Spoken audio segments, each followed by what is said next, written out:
Buenos días. Iniciamos el informe del Ministerio de Salud de este día viernes 6 de noviembre. Hasta el día de hoy hemos confirmado 149.442 casos totales en la ciudad, de los cuales se han recuperado 126.118. Lamentablemente han fallecido 5.285 personas, lo que hace una tasa de letalidad para la ciudad de Buenos Aires de 3.5%. Aquí tienen la forma y la distribución de la curva de casos nuevos por cada día, siempre ordenados por el día del hisopado. Como pueden ver con mucha claridad, la curva está en franco descenso, completando la curva con casos actuales cerca de entre 300 y 400 casos por día. El mismo dato se ve de esta manera, calculando la media móvil de los últimos 7 días y como podrán ver desde el 1 de septiembre hasta esta parte, los casos día a día van descendiendo, siempre de manera lenta pero bien sistemática y clara. Y como les mostraba, al final de la curva estamos entre 300 y 400 casos de promedio de los últimos 7 días en cada día de los últimos días. Aquí podemos ver la cantidad de enfermos por grupo etario, por cada década de la vida. Como siempre vemos, entre 20 y 60 años está la gran mayoría de las personas que han tenido esta enfermedad y mayores de 60 años está la gran mayoría de las personas que han fallecido. La edad promedio de los fallecidos es 76.8 años y como pueden ver ahí la curva en verde, la tasa de letalidad específica por grupo de edad alcanza un valor de 6.5 entre los 60 y los 70 años, de 16.98 de 70 a 79 años y en los mayores de 80 años es prácticamente del 29%. Hasta el día de hoy hemos alcanzado la realización de 709.219 personas que han sido testeadas con PCR. Las PCR son más, pero son las personas testeadas, de los cuales el 59.2% se han realizado a ciudadanos porteños, el resto a bonaerenses. La positividad media semanal es el último valor de 16.4. Recuerden que veníamos descendiendo día a día y este es el valor más bajo de la serie de los que venimos mostrando en los últimos meses. Y la tasa de testeo cada 100.000 habitantes es de 13.658. Gabriel. Gracias, Fernán. Buenos días. Para continuar con el informe del dispositivo Detectar, hasta el momento se han testeado 139.215 personas, de las cuales 31.558 fueron positivas. Continuamos trabajando en 28 centros entre la ciudad y los barrios populares que se pueden consultar en la página buenosaires.gov.ar/detectar y seguimos recordando a la población la importancia de aquella persona que tuvo contacto con un positivo que se acerque a cualquiera de estos dispositivos en el 7º día con 3 horas de ayuna para hacerse el test. Actualmente con la unidad sanitaria móvil estamos en el Centro Cultural Julián Centella, en San Juan al 3200, haciendo todos los test, tanto hisopados como muestras de saliva. En relación a los barrios vulnerables, seguimos con la curva en descenso. Hasta el momento se han diagnosticado 17.194 casos, de los cuales 15.980 personas ya están recuperadas. Lamentablemente han fallecido 272 personas, lo que arroja una tasa de letalidad del 1.5%. La curva la vemos que continúa en descenso, fuera ya lejos del pico que estuvimos entre mayo y junio, y en el día de ayer se han reportado 16 casos entre todos los barrios populares. Continuamos con Paula con el informe de geriátricos. Gracias, Gabriel. Buenos días. Llevamos realizadas en las instituciones geriátricas de la Ciudad de Buenos Aires 23.096 PCR a residentes como a trabajadores de estos lugares. Residentes han sido confirmados 5.330 en lo que va de la pandemia y se han recuperado de ellos 4.234 personas. Lamentablemente han fallecido 992.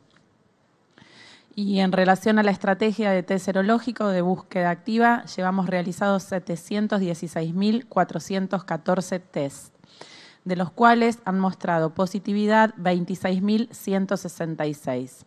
De estas personas han sido estudiadas con PCR, también sus grupos de trabajo, y hemos podido diagnosticar 7.131 personas a través de la PCR. La tasa de test serológicos realizados cada 100.000 habitantes de la ciudad de Buenos Aires es de 23.880. Muchas gracias. Ministro, funcionarios, buen día. Matías Panza para Multivisión Federal. Estamos en vivo. Hay mucha expectativa por los anuncios del presidente del día de hoy. Este paso del ASPO al DISPO, este distanciamiento social preventivo y obligatorio, ¿cuáles serían las nuevas aperturas en la ciudad y, sobre todo, cuáles serían los nuevos cuidados a tener en cuenta, pensando que va a haber reuniones, en este caso, habilitadas en espacios cerrados? Gracias. Bueno, en principio, las medidas del día de hoy van a ser decididas en la reunión que tienen en un rato nomás el señor presidente con el gobernador de la provincia y el jefe de gobierno, de manera que ellos van a tomar las decisiones y van a comunicar las medidas. Lo que yo les puedo decir, en base a tu pregunta, es que es muy importante a partir de hoy empezar a trabajar intensamente, y es lo que estamos haciendo desde el gobierno, y vamos a entablar este diálogo con la ciudadanía porteña. Hay que trabajar en sostener el descenso de esta curva y completarla, y sobre todo trabajar para poder prevenir, mitigar o disminuir el potencial rebrote en la ciudad de Buenos Aires. Ya sabemos, el continente europeo nos ha enseñado qué es lo que pasa con esta enfermedad cuando uno pierde el control, pierde la voluntad de cuidarse y sobre todo pierde las políticas públicas. De manera que nuestra agenda a partir de estos días va a ser justamente trabajar intensamente en sostener la situación actual, terminar de completar la curva y sobre todo trabajar el plan integral de la ciudad para mitigar, para evitar, para disminuir el daño de un potencial rebrote que naturalmente va a significar comportamientos sociales en términos de cómo nos vamos a cuidar y cómo vamos a hacer nuestra vida cotidiana siguiendo los cuidados personales y sociales, cómo vamos a seguir intensificando las políticas públicas que hacen a la investigación epidemiológica, el rastreo y el testeo, cómo vamos a cuidarnos de las superdispersiones de la enfermedad, los famosos supercontagios, dónde están, cómo son, qué podemos hacer cada uno, qué puede aportar cada ciudadano en el día a día para poderlos evitar. Y, por supuesto, trabajaremos en evaluar cuando tengamos los resultados, la fase 3 de las vacunas y ver qué grupo de la sociedad es el el correcto para vacunarse y con qué metodología y con qué velocidad hacerlo. Estos son los componentes que nos van a ayudar para el cuidado de los próximos meses.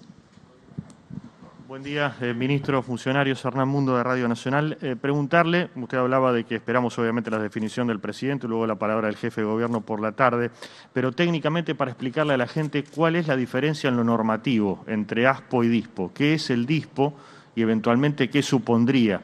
Y después, por otro lado, preguntarle, ministro, usted dónde está posicionado en el debate que se ha planteado en las últimas horas. Después tuvo algún consenso respecto de obligatoriedad o no obligatoriedad en lo que respecta a vacunación de coronavirus. A los fines prácticos para la ciudadanía, para no hacer de esto una descripción técnica solamente teórica, en la ciudad, digamos, el aislamiento significa el tener que solicitar permiso para un conjunto de actividades y de acciones de la ciudadanía en la Ciudad de Buenos Aires, permisos que ya han sido dados en la enorme mayoría, de manera que el pasaje a DISPO, que es el distanciamiento, a los fines prácticos no va a significar grandes cambios para la ciudadanía. Lo que es importante que van a decidir hoy es cuáles son los agregados a las actividades sociales, culturales, económicas y personales que vamos a tener en este periodo. Esa va a ser la diferencia y seguramente el presidente, el gobernador y el jefe de gobierno lo comunicarán a lo largo del día de hoy. Y luego me habías preguntado... ese es un tema, digamos, el calendario de vacunación es un calendario que gobierna y administra el Ministerio de Salud de la Nación. De manera que nosotros, con una mirada de todo el territorio nacional y con una mirada de la situación epidemiológica global. De manera que nosotros lo que vamos a hacer, tenemos reuniones técnicas con los equipos de Nación y vamos a ir acordando con ellos la metodología que para todo el país la Nación disponga. Buen día, ministro, funcionarios. Ariel Rodríguez, de Cadena 3. Hablando siempre en terreno hipotético, porque aún todavía no está claro o no se ha anunciado lo que todo el mundo dice que se va a anunciar, pero sí me interesa su visión respecto de qué es lo que va a pasar o qué es lo que debería pasar según su recomendación con este cambio de estatus sanitario, si se concreta, con el transporte público. Usted sabe que el área metropolitana tiene particularidades que son exclusivas de esta zona del país y que no se dan en otra zona por volumen y por justamente por ser interjurisdiccional. ¿Qué debería o qué va a pasar con el transporte público a partir del cambio de estatus si se concreta? Bueno, es muy importante ese punto que vos traes al debate. Y vuelvo a insistir en el concepto. Nosotros tenemos que trabajar a partir de ahora en evitar los supercontagios. ¿Qué es un supercontagio?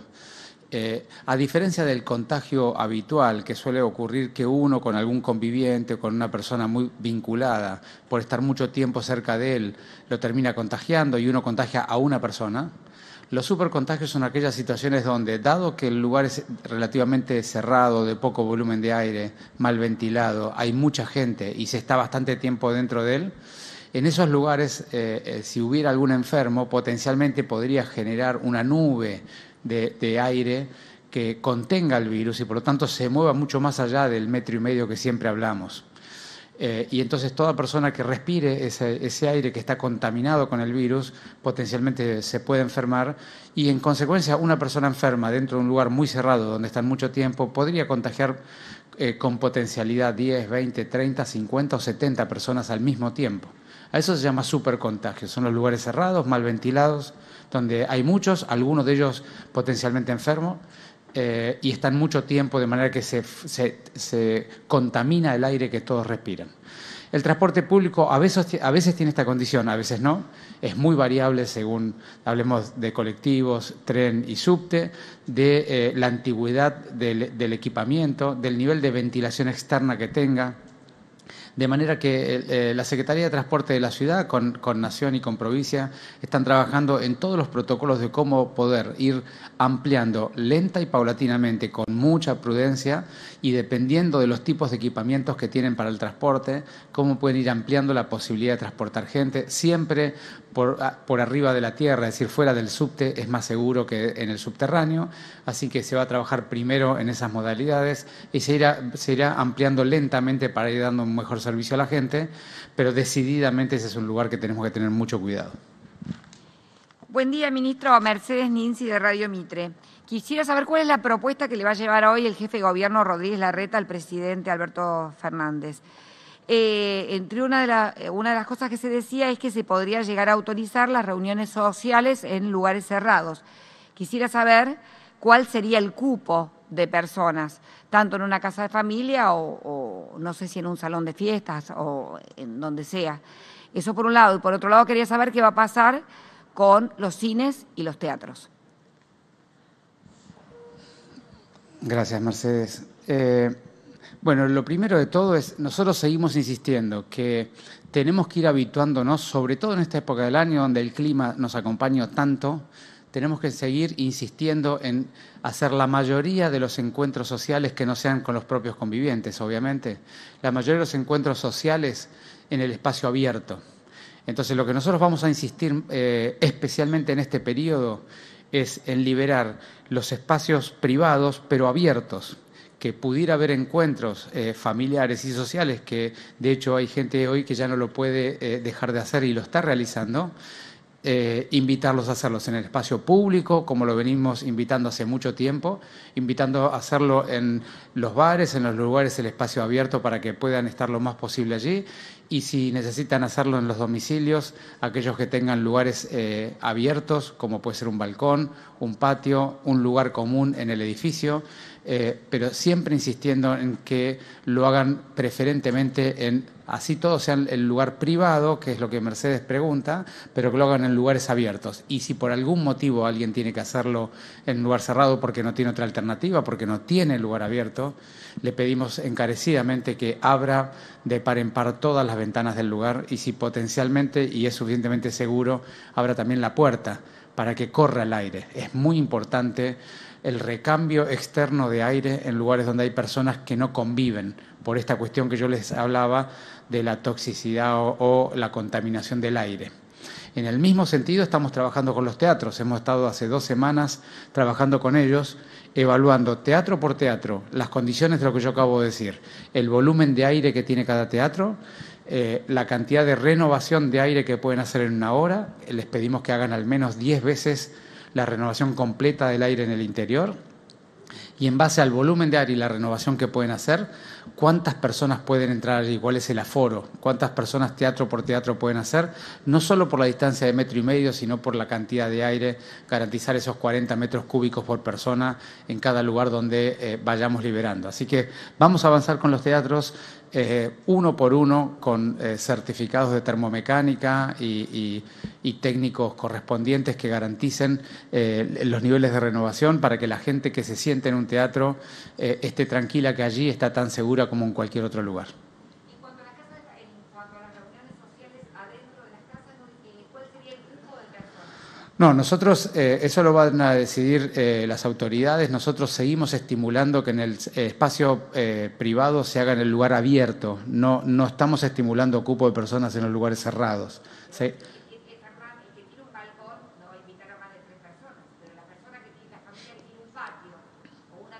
Ah, pero estás hablando de lugares abiertos, entonces, está bien, no cerrados. Es una casa de familia. Si vos tenés Claro. una casa de familia, si tenés una terraza, ¿cuántas personas podés llevar?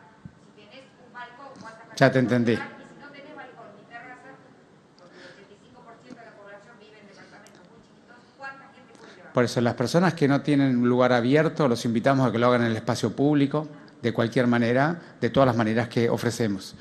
Las personas que tienen un lugar abierto siempre estará 10 personas como siempre. Ese es un poco el objetivo. Muchas gracias.